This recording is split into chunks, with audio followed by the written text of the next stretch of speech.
Pour ou contre les devoirs dans l'enseignement primaire?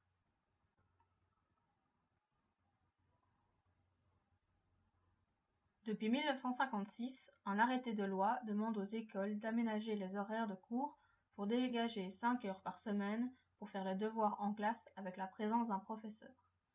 Aucun devoir écrit, qu'il soit obligatoire ou facultatif, ne peut être demandé aux élèves après les heures de cours. Cependant, cela ne veut pas dire que les devoirs doivent être supprimés.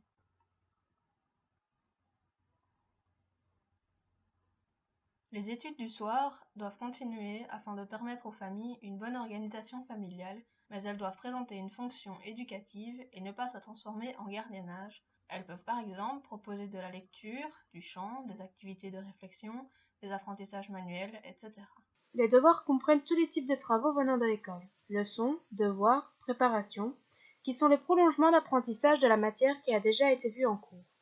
Avant la troisième primaire, les devoirs à domicile sont interdits. Le temps est limité en fonction de l'année dans laquelle l'enfant se trouve. Ils doivent être adaptés selon le niveau d'enseignement afin qu'ils puissent être réalisés sans l'aide d'un adulte. Ils doivent également prendre en compte le niveau et le rythme de chacun.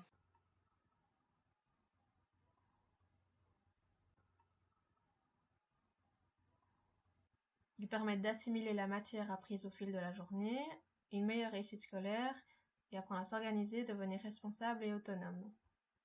Ils développent la créativité en trouvant des astuces pour s'approprier la matière, augmentent les résultats et permettent de faire le lien entre l'école et la maison.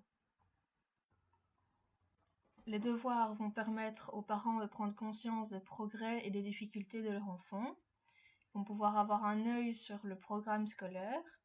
Ça va leur permettre de revoir la matière avec leur enfant afin de pouvoir répondre à leurs éventuelles questions.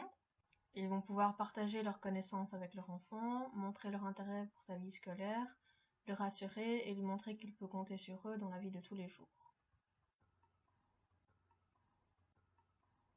On peut parler d'inégalité sociale et économique, c'est-à-dire ne pas disposer d'un cadre de travail et du matériel adéquat pour travailler, ne pas avoir la présence des parents si l'enfant a besoin d'aide, et ne pas obtenir de soutien scolaire, mais aussi la présence d'une école de devoirs, la surcharge de travail, le sentiment de corvée, une potentielle source de conflit entre les parents et les enfants, un regard différent des parents et des enseignants sur les élèves qui font leurs devoirs et ceux qui ne le font pas, une mauvaise compréhension des consignes qui amènent l'adulte à faire les devoirs à la place de l'enfant, une différence de quantité de devoirs donnés par les enseignants, s'il en donne beaucoup ou pas beaucoup, que les enseignants ne prennent pas toujours le temps de corriger les devoirs en classe avec les élèves, les font trop rapidement ou pas du tout, qu'il n'y ait pas de présence de professionnels à la maison pour aider les enfants en cas de besoin, que les profs ne respectent pas toujours la loi, les devoirs diminuent le temps de loisirs, le repos, les repas et les vacances des élèves, mais également celles des parents. Qu'avant 11 ans, le développement physiologique et intellectuel réagit mal si l'enfant a une trop longue journée de travail. Il faut que le cadre de travail soit adéquat, avec un bureau fonctionnel, une chambre pratique et agréable, et des fournitures scolaires en bon état. La présence d'un parent va permettre une meilleure compréhension des consignes de l'exercice et va pouvoir aider l'enfant à répondre à d'éventuelles difficultés. Il faut aussi que l'enfant comprenne l'utilité de ses devoirs et de ses leçons. Et il faut que l'enfant trouve la meilleure méthode d'apprentissage qui lui est adaptée, qu'il utilise des répétitions, des récitations, des recopiages ou des enregistrements qu'il écoute par la suite. Le rôle des parents est de maintenir l'équilibre affectif et corporel de l'enfant, c'est-à-dire veiller à ce que ses repas soient équilibrés, à ce qu'il ait suffisamment d'heures de sommeil et à ce qu'il ait du temps pour lui, mais aussi d'aider son enfant à répéter ses leçons et à en parler avec lui pour vérifier sa compréhension du sujet. En conclusion, les devoirs peuvent être bénéfiques pour les enfants si ceux-ci sont faits de manière individuelle et avec la présence d'un professionnel à ses côtés.